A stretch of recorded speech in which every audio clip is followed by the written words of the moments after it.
सवित्वरम्। ॐ सहना भवतु सहनौ भुनक्तु सह वीर्यं करवावहै तेजस्विनावधीतमस्तु मा विद्विषावहै। ॐ शान्ति शान्ति शान्तिः। आप्यायन्तु ममाङ्गानि वाक्प्राणश्चक्षुश्रोत्रमथो बलमिन्द्रियाणि च सर्वाणि। सर्वं ब्रह्मोपनिषदं माहं ब्रह्म निराकुर्यां मा ब्रह्म निराकरोत्। अनिराकरणमस्त्वनिराकरणं मे अस्तु। तदात्मनि निरतेय उपनिषत्सु धर्माः ते मयि सन्तु ते मयि सन्तु। ॐ शान्ति शान्ति शान्तिः।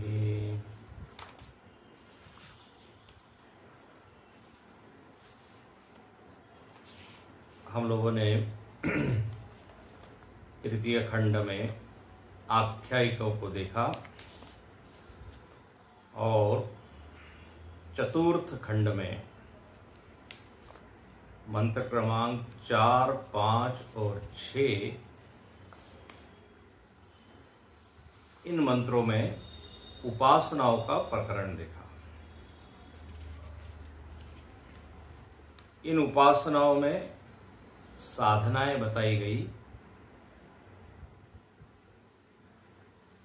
यहां पर ये कहा गया उपासितव्यम, मतलब ये करनी चाहिए। और इस उपासना का प्रयोजन क्या है?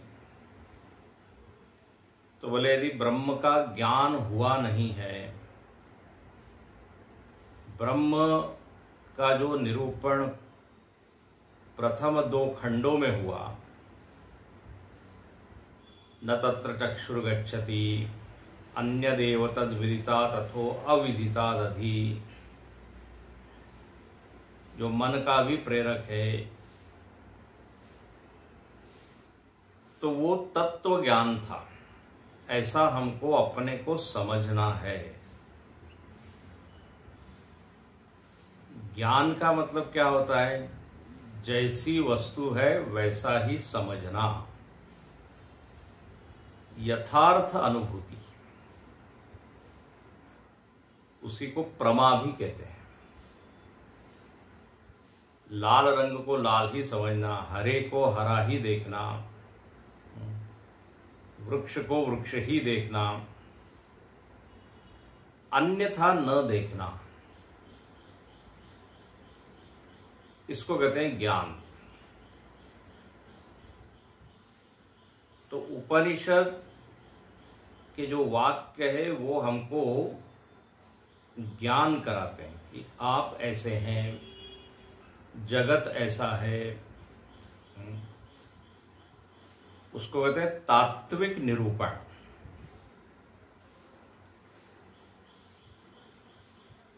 वस्तु स्थिति जो है उसको वैसा दिखाना,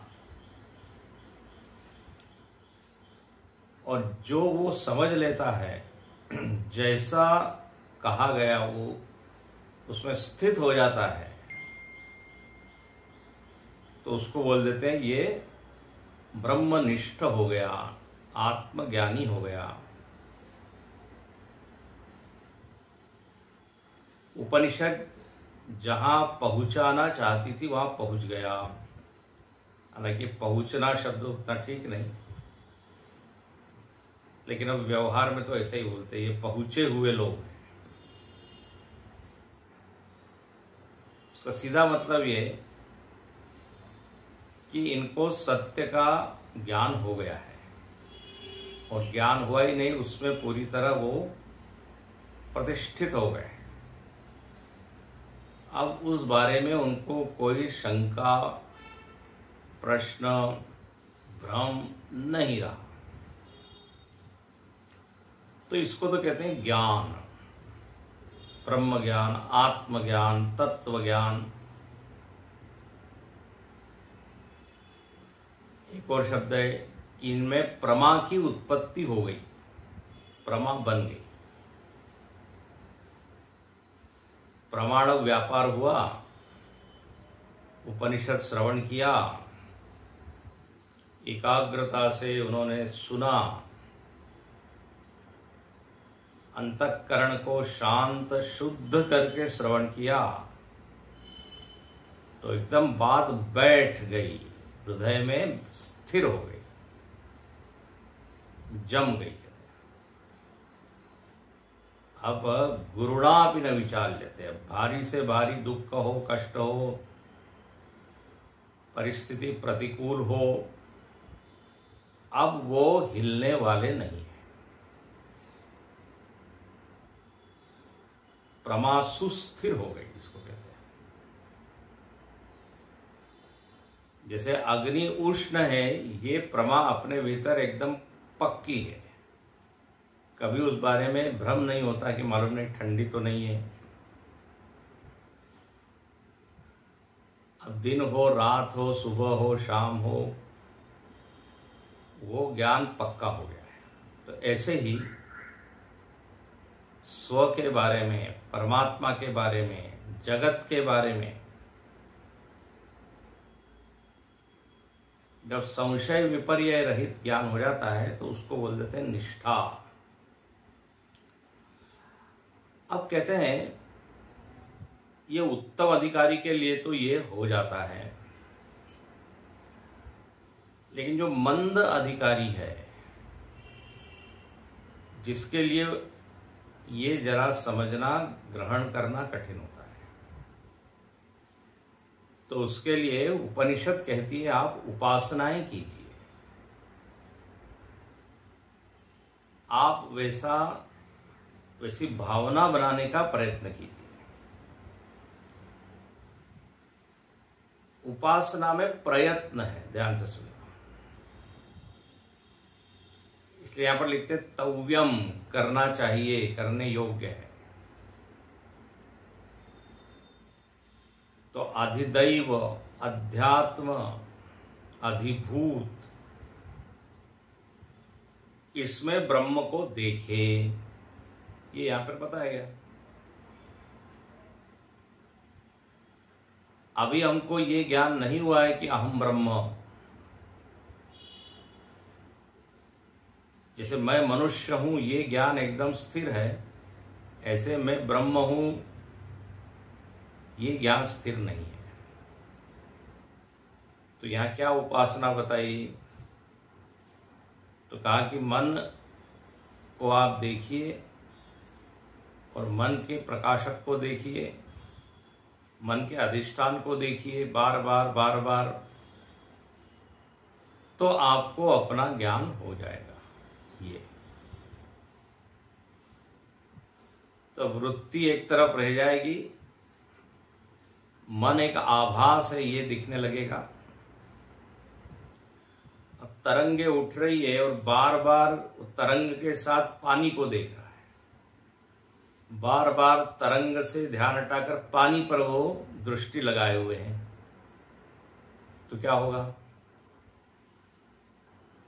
उसको पानी ही दिखाई देगा वहां। मतलब आकार के ऊपर जो वो महत्व दे रहा था आकार को, उसके ऊपर से ध्यान हटके वो तत्व के ऊपर ही रह जाएगा।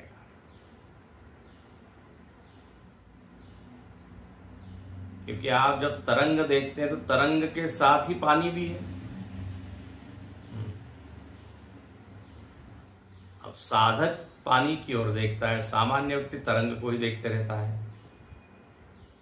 तो वृत्तियों को ही देखते रहते हैं, वृत्ति जहां से उठ रही है उसको नहीं देखते। तो अब ये उपासना हुई कि नहीं? जिसको पानी दिखने लग गया, अब उसको बार बार कुछ करने की आवश्यकता नहीं। बोले अब समझ गए कि ये सारा के सारा पानी के ऊपर आभास है, पानी का ही विलास है।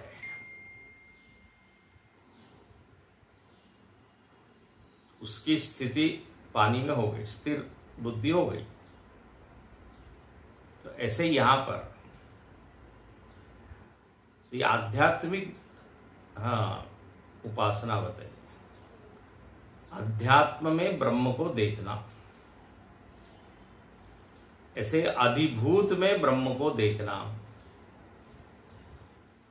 यह हमने देखा कि अधिभूत मतलब हमसे अलग प्रत्यक्ष जो जगत है वो है अधिभूत।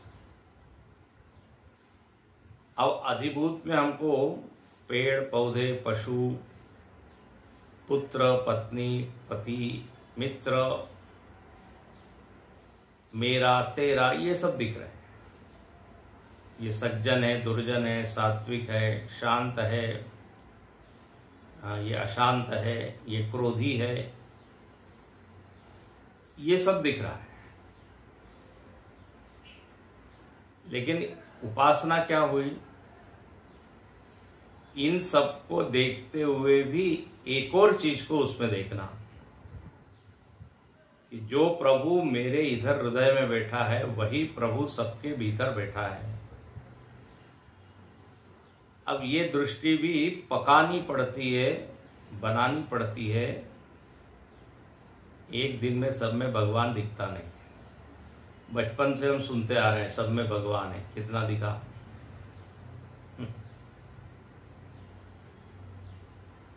तो उपासना में हमको प्रयत्न करके वैसा एक बनाना पड़ता है भाव। वही जब उपासना पक जाती है तो फिर वही ज्ञान में कन्वर्ट हो जाती है। फिर उसको बिना प्रयत्न के वो सब चीज दिखने लगती है। उसके लिए रोज बैठना नहीं पड़ता। ऐसे अधिदैव का मतलब है कि ये पूरा जगत चल रहा है तो एक विश्वास पक्का होना कि एक कोई है जो नियंता है। अदृष्ट को मानना अधिदैव है और प्रत्यक्ष में उस परमात्मा को जानना ये अधिभूत में जानना हुआ।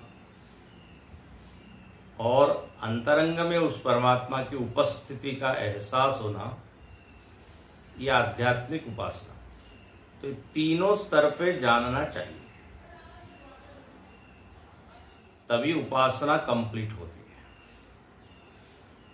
आंख बंद करके तो भगवान दिख रहा है, लेकिन आंख खोलते ही दुनिया दिख रही है, तो यह अधूरा हुआ। अंदर राम ही बाहर राम है, जहां देखो तह राजा राम है। गुरु कृपांजन पायो मेरे भाई, राम बिना कछु देखत नाही।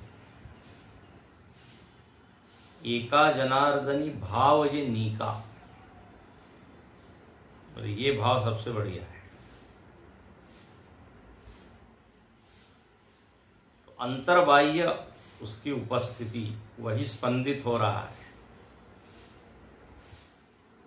भले यदि ऐसा अनुभव हो जाएगा, मतलब ऐसा इसमें कोई शंका नहीं रहेगी, तो यहां लिखते हैं कि वह व्यक्ति प्रिय हो जाएगा,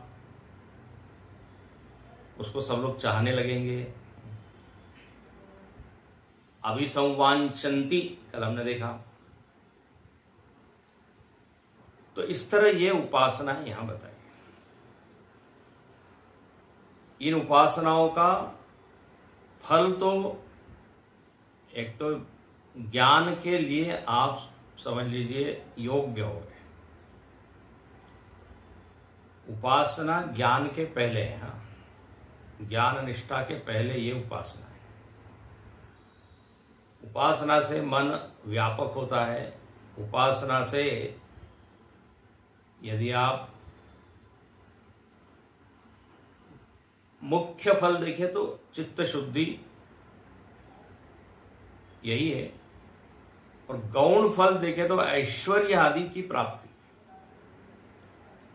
आपको स्मरण हो, आपने जो ईशावास्य उपनिषद पढ़ा होगा, सुना होगा, तो उसमें भी आता है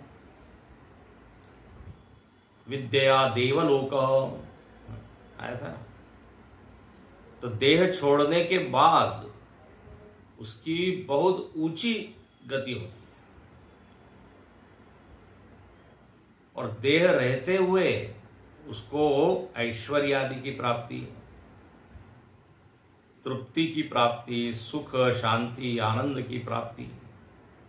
उपासक जो है वो दीनहीन नहीं होता।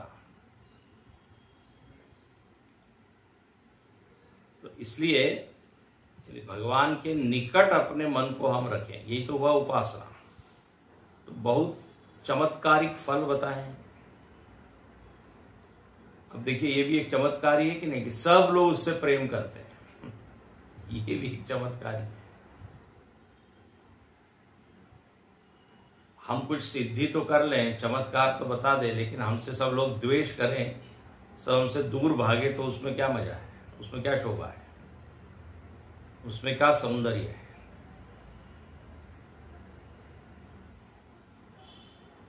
तो यहां लिखते हैं कि ये फल है। यहां पर आनंद गिरी जी महाराज इस छठे मंत्र के बाद में देखिए एक पंक्ति लिखते हैं। 106 पृष्ठ पर एक पंक्ति लिखी है कि सगुण ब्रह्म उपासनम ऐश्वर्य फलम उत्तम। बोले सगुण ब्रह्म की उपासना जो अभी तक बताई, इसका फल क्या है? ऐश्वर्य, ईश्वरत्व, ईश्वर के जैसे गुण आ जाना। भरद्वाज ऋषि के पास जब भरत जी पहुंचे हैं, सारे अयोध्या वासियों को लेके भरत जी जा रहे हैं भगवान से मिलने। भरत चले चित्रकूट राम को मनाने। तो भरद्वाज जी ने देखा इतने सारे लोग हैं, इनके लिए व्यवस्था तो करनी पड़ेगी। तो देखो, पूरा स्वर्ग ही उन्होंने उस आश्रम में उतार दिया, ऐसा वर्णन है। सारी सुविधाएं वहां उपस्थित हो गई, कमरे, खाने पीने के लिए पदार्थ, सोने के लिए पलंग, बिल्कुल एक नया रिसोर्ट बन गया इसे। और वहां वर्णन है, अयोध्या वासी ऐसे मस्त हो गए वहां पे, अरे क्या बढ़िया है, कितनी सुविधाएं हैं, एसी भी लगा है, पंखा भी लगा है, सब, खाने पीने की कोई कमी नहीं। वहां वर्णन है वाल्मीकि रामायण में कि कुछ लोग तो भूल ही गए कि अब राम जी से मिलने के लिए हमको जाना भी है। अरे बोले अब कहां, बस यहीं मस्त रहो। एक भरत जी ही ऐसे थे जिन्होंने उस सुविधा की ओर देखा तक नहीं। वहां पे वर्णन है कि जैसे एक पिंजरे में चकवा और चकवी को रख दे, तो दोनों का मुख दोनों तरफ होता है, रात में मिलते नहीं है। तो ये संपत्ति, सुविधा, ये चकवी है, और भरत जी चक है, देखा तक नहीं होगा। खैर, उदाहरण ये इसलिए हम दे रहे हैं कि इतना ऐश्वर्य उनके पास है। बोले कोई बात नहीं, आप सबकी व्यवस्था हो जाएगी। तो भरद्वाज जी ऐसे देखिए, उपासना का है फल है। तो सगुण ब्रह्म उपासना, पहले भी हम इसकी चर्चा कर चुके हैं। तो बोले इस तरह यहां पर ये 3 मंत्रों में उपासना का स्वरूप बताया। आलंबन लेके आप ब्रह्म का स्मरण कर रहे हैं, बार बार ब्रह्म में मन को लगाने का एक प्रयत्न, ये उपासना है। ब्रह्म से प्रेम कर रहे हैं, हो गया। तो कहते हैं उपासना का ये प्रकरण हुआ। अब बोले आगे क्या है? तो अब आगे जो है, एक अधिकारी है, एक विद्यार्थी है, वो कुछ प्रश्न करता है। आनंद गिरी जी महाराज देखिए उसी के आगे लिखते हैं, ऐश्वर्य फलम उत्तम तत्र विरक्त उत्तम अधिकारी परम रहस्यम पृच्छति। अब एक ऐसा अधिकारी, एक ऐसा शिष्य है जिसको ये उपासना से मिलने वाले ऐश्वर्य आदि में बिल्कुल रुचि नहीं है। तत्र विरक्त, उसको ब्रह्म विद्या चाहिए, आत्मज्ञान चाहिए। तो उत्तम अधिकारी वह पूछता है। अब आगे जो प्रश्न करने वाला विद्यार्थी है वो ऐसा है, बोले हमने उपासना बहुत की, उसने उपासना बहुत कर ली और उपासना से जो जो मिल सकता था वो उसको सब मिल गया।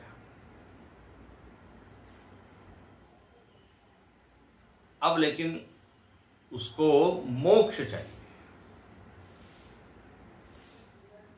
अब उसको केवल चमत्कार, सिद्धि, शुद्धि ये नहीं चाहिए। ये उसने देख लिया, अनुभव कर लिया, अब उसके आगे की चीज है। वो क्या है? वो ज्ञान है, वो ब्रह्म विद्या है। तो उत्तम अधिकारी अब पूछता है, क्या पूछता है? तो सुनिए अगला मंत्र, 7वां मंत्र जो है, उपनिषदं भो ब्रूहि, उपनिषदं भो ब्रूहि इति उक्तात उपनिषद ब्राह्मीं वावत, उपनिषद ब्राह्मीं वावत उपनिषदमब्रुमेति, उपनिषदमब्रुमेति। वो जो विद्यार्थी है वो गुरु जी से पूछता है, हे गुरु, मेरा एक प्रश्न है। उसने हाथ खड़ा किया। गुरु जी ने कहा, पूछो भाई क्या प्रश्न है? तो वो कहता है, उपनिषदम भो ब्रूहि, हे गुरु, हे भगवान, आप हमको उपनिषद बताइए। उपनिषद बताइए। आचार्य ने कहा कि अरे अब तक क्या चल रहा था? उपनिषदें तो चल रही थी ना, लगता है तुम सो रहे थे, ध्यान नहीं था। अब उपनिषद पूरी होने को आई है और अब कह रहे हैं कि आप उपनिषद सुनाइए, तो अब तक क्या था? तो उपनिषदम भो ब्रूहि इति उक्ता, तो हमने तो बता दी उपनिषद।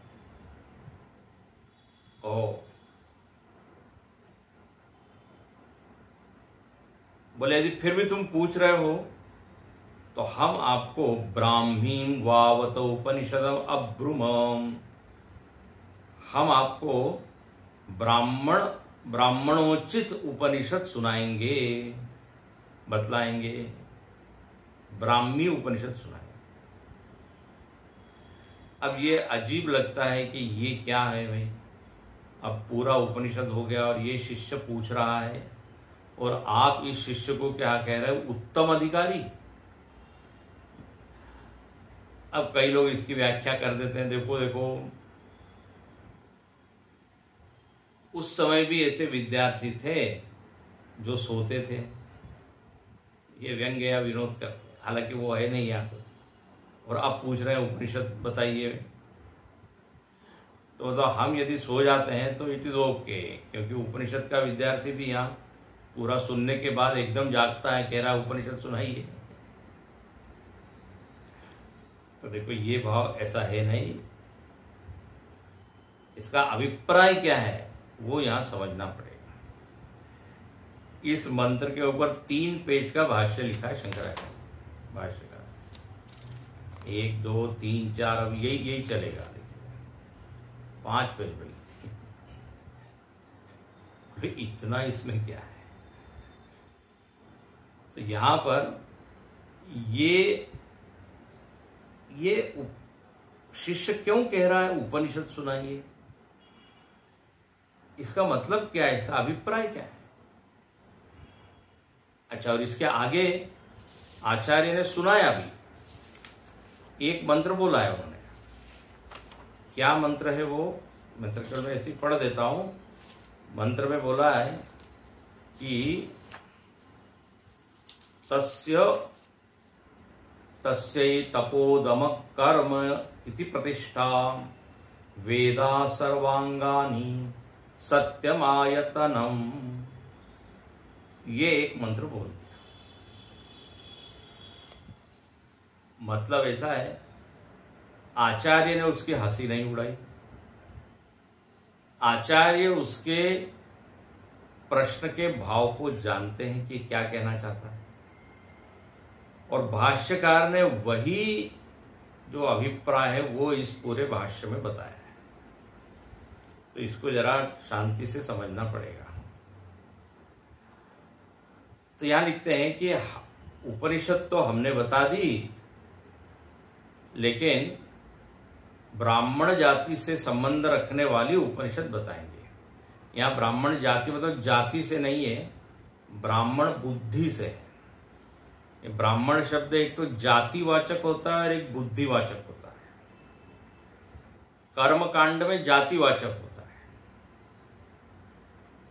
वहां जाति देखी जाती है, लेकिन ज्ञान में, भक्ति में ब्राह्मणी बुद्धि चाहिए।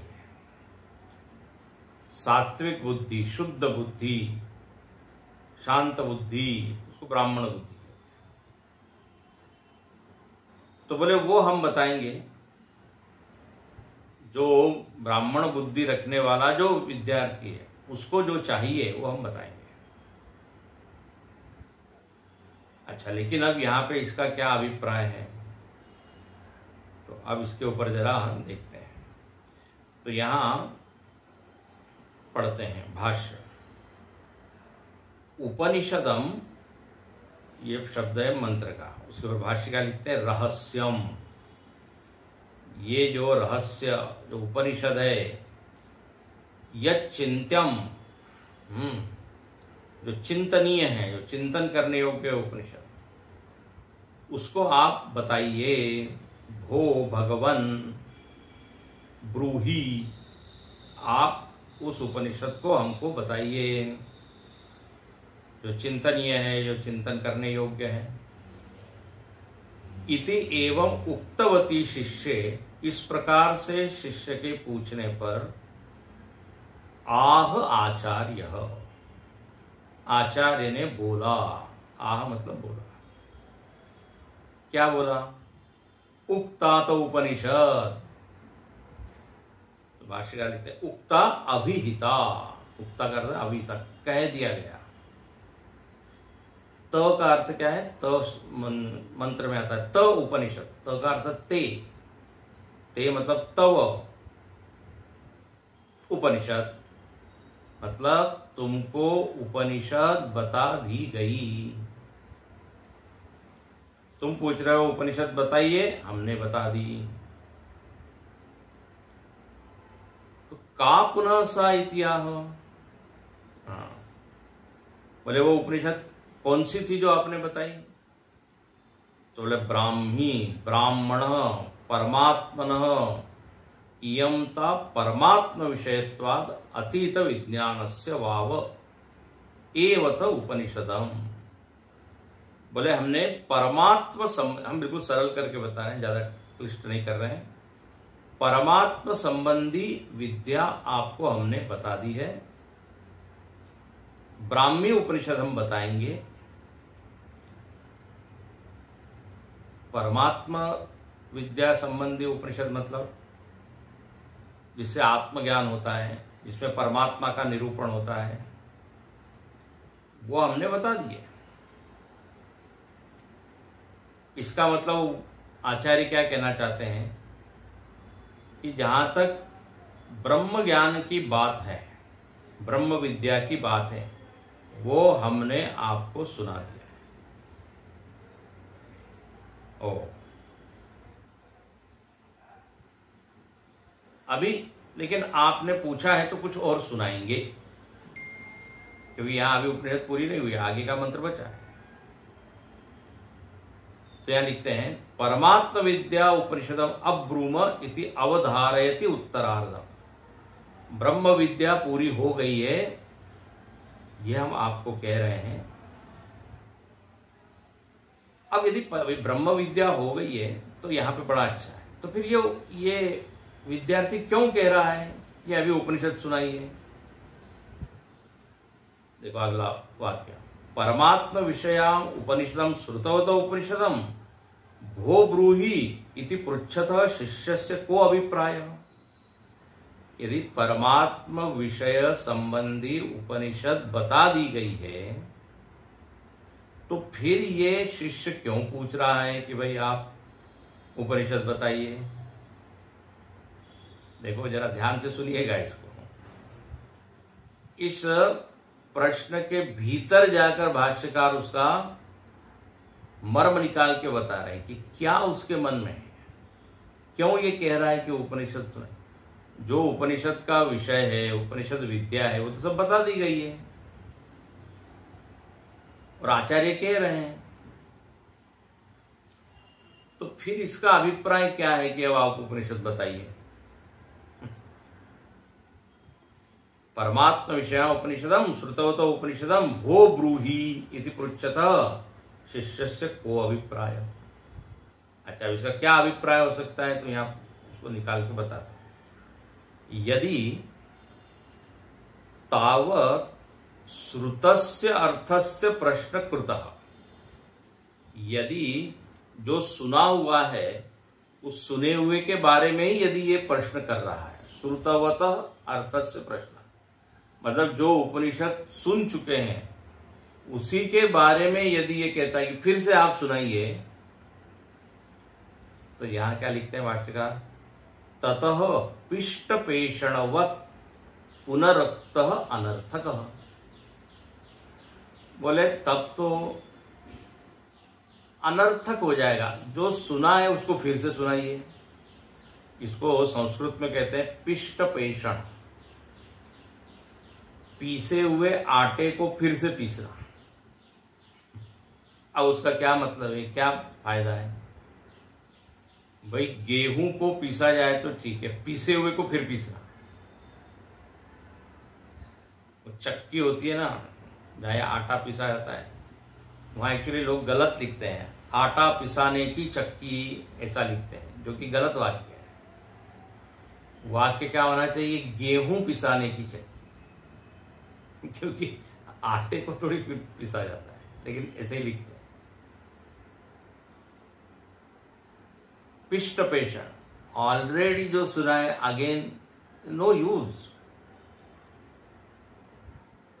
पिष्ट पेषण पुनरुक्त अनर्थक प्रश्न स्यात्। इसलिए शिष्य का ये अभिप्राय तो हो नहीं सकता कि फिर से ही सुनाइए, और आचार्य ने सुनाया भी नहीं है।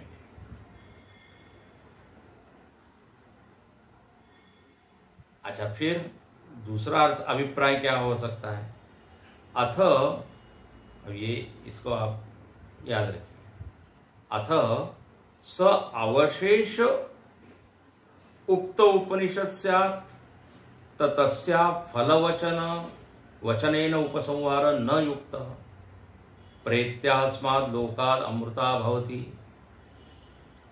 इसका अर्थ यह है कि यदि कोई कहे कि उपनिषद विद्या पूरी नहीं बताई, अभी उपनिषद विद्या थोड़ी और बच गई है, उसके बारे में ये शिष्य पूछ रहा है।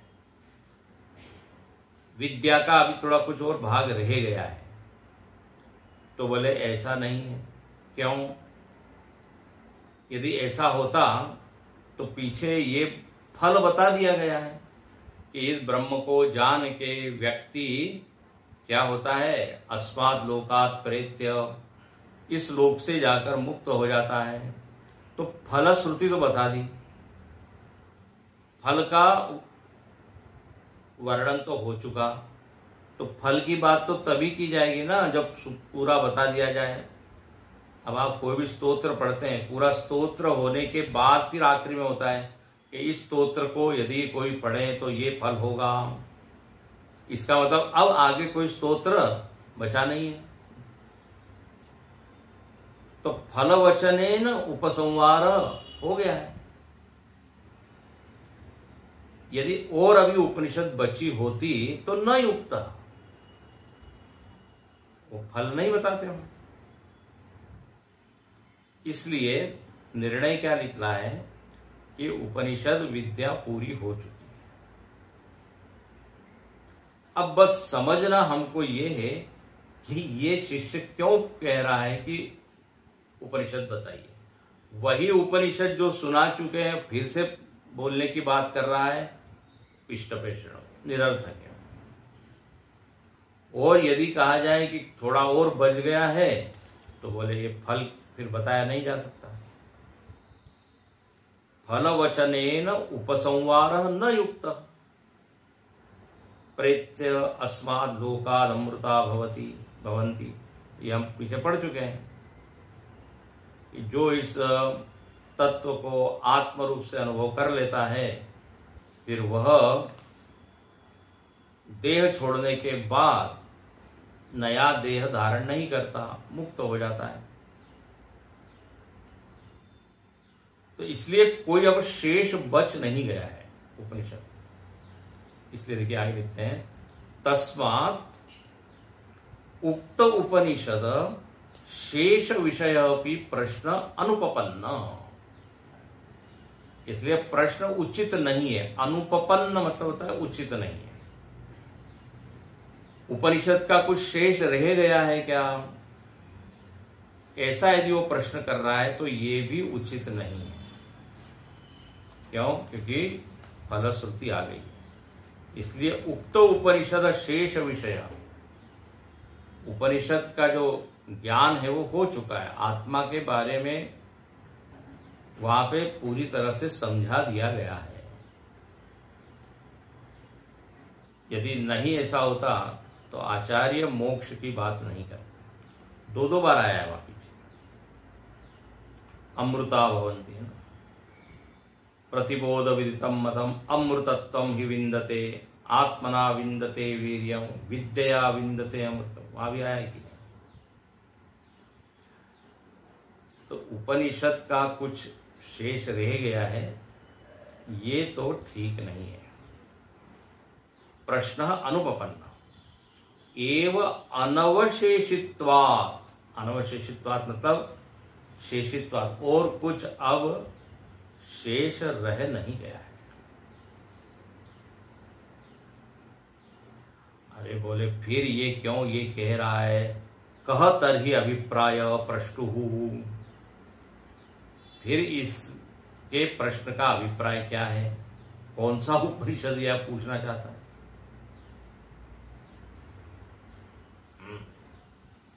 तो अब यहां पे आके भाष्यकार उसके प्रश्न का मर्म पकड़ के हमको समझाते हैं। बोले देखो क्या पूछना चाहता है वो। देखिए ये अगले वाक्य को आप अंडरलाइन कर सकते हैं।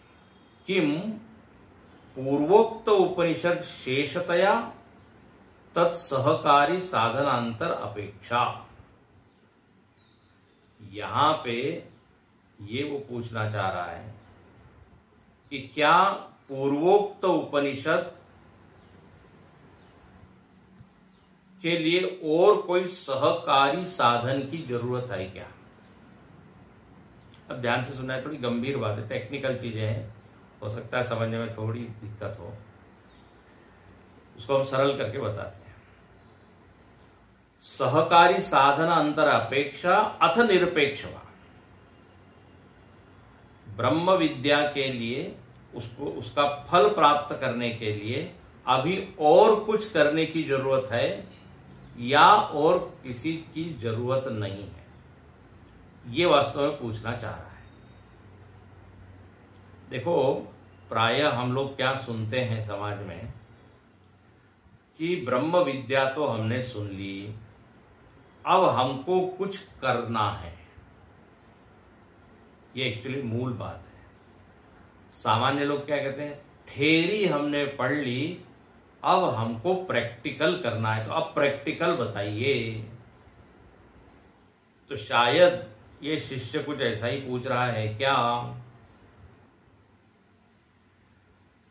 ये एक भीतर गांठ बैठी हुई है, थ्योरी और प्रैक्टिकल।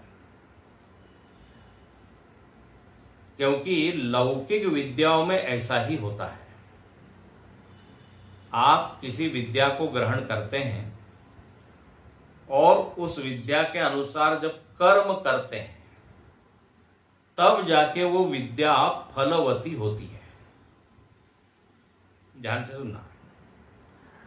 आपने इंजीनियरिंग पढ़ ली, मेडिकल साइंस पढ़ लिया, एमबीबीएस कर लिया, लेकिन उसको पढ़ने मात्र से आपको फल नहीं मिलेगा जब तक आप क्लिनिक नहीं खोलेंगे, पेशेंट नहीं देखेंगे, उसके बाद वो पैसा देंगे, उसके बाद फिर वो विद्या का आनंद आप ले पाएंगे। पाक विद्या आपने पढ़ ली, लेकिन पाक विद्या पढ़ने मात्र से आपको भोजन का स्वाद नहीं आएगा। उसके बाद अपेक्षा है। किसकी अपेक्षा है? कर्म की। आप रसोई घर में जाएं, गैस चलाएं, हाँ, सब्जी काटें, जो जो आपने पढ़ा है वैसा करना पड़ेगा, तब जाके फल मिलेगा। इसको बोलेंगे साधनांतर की अपेक्षा। केवल पढ़ने मात्र से नहीं होगा। विद्या के बाद कर्म की जरूरत है। Action should be followed, knowledge should be followed by action. सारी अपरा विद्या में यही है। अपरा विद्या में, लौकिक विद्या में 3 चीज होती है। पहले आप उस विद्या को प्राप्त करने के लिए योग्य बने। जैसे आपको इंजीनियरिंग में प्रवेश लेना है तो पहले आपको उसकी टेस्ट देनी पड़ेगी, परीक्षा देनी पड़ेगी, प्रवेश परीक्षा। तो आपने वो तैयारी की, योग्य हुए, ये पहली बात हुई। उसके बाद प्रवेश किया तो दूसरे स्टेप में आपने ज्ञान प्राप्त किया, क्लासेस अटेंड की, परीक्षा दी। और तीसरे स्टेप में क्या होगा? जो आपने इंजीनियरिंग पढ़ी उसके अनुसार आप जॉब करेंगे, तब आपको धन इत्यादि मिलेगा और तब आप उसका आनंद ले पाएंगे। 3 स्टेज हो गए। योग्यता हासिल की, विद्या प्राप्त की और फिर कुछ किया। तो अब जो बाद में किया उसको आप क्या बोलेंगे? शेष। उस विद्या का अभी कुछ भाग बचा है, वो क्या? प्रैक्टिकल, वो जॉब करना। केवल पढ़ने मात्र से घर नहीं बनेगा आपका, कार नहीं आएगी, उसको आपको अप्लाई करना पड़ेगा, तब जाके वो सब चीजें मिलेगी। तो ये नियम हर जगह लगता है। विद्या, विद्या के बाद कर्म। तो इसको बोलेंगे विद्या शेषी है, शेषी, और कर्म क्या है? शेष है। जब तक वो नहीं करोगे बात कंप्लीट नहीं होगी। कोई भी विद्या, खेती की विद्या आपने खूब पढ़ ली, ये बीज लगाने से ये फसल होती है, इतने क्विंटल उसमें फसल निकलेगी, सब पढ़ रहे हैं, कभी खेत में गए नहीं। ड्राइविंग केवल एक्शन कर रहे हैं, पैर से, हाथ से, उससे आपको कार चलाना नहीं आएगी, है ना? तो हर जगह ये नियम है। योगासन के बारे में खूब पढ़ लिया, योग सूत्र पढ़ लिया, लेकिन कभी बिस्तर से उठे नहीं तो क्या होगा? योग का फल मिलेगा? तो ये एक नियम है। लेकिन ब्रह्म विद्या में ये नियम लगता नहीं। हाँ, ब्रह्म विद्या में क्या है? तो बोले आप योग्य होइए। ध्यान से सुनिए। ब्रह्म विद्या की प्राप्ति के लिए योग्यता हासिल करनी पड़ती है। आप विवेक वैराग्य जगाइए, शम दम इकट्ठा कीजिए, श्रद्धा को बढ़ाइए, साधन चतुष्टय संपन्न होइए, तो ये तो चाहिए। अच्छा, इसके बाद गुरु ने आपको ज्ञान दिया, आप आत्मा हो, आप चैतन्य हो, शरीर आदि प्रातीतिक है, मिथ्या है, जगत भी जैसा भास रहा है वो कोई सॉलिड सत्य है नहीं।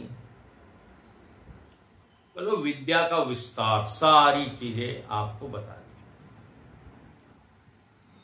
अब जरा हमको बताइए, एक बार ये ज्ञान हमको हो जाए कि हम ऐसे हैं, अब इसके बाद कुछ करने की जरूरत है? एक बार आपने ये जान लिया कि सर्प नहीं है, रस्सी है, ये जान लिया। विद्या का स्वरूप क्या है? जानना। ध्यान से सुनो, विद्या मतलब क्या? जानना। यही तो गड़बड़ होती है, विद्या का स्वरूप ही नहीं पकड़ पाते लोग। ब्रह्म विद्या एग्जैक्टली क्या है? वो फिर कहते थ्योरी की और अभी प्रैक्टिकल करना। अरे व्हाट प्रैक्टिकल? एक बार आपको सत्य का ज्ञान हो जाए, उसके बाद उसमें और क्या करना है? ये समझ लिया कि सर्प मिथ्या है और रस्सी ही सत्य है। अब आपको क्या ध्यान करना है?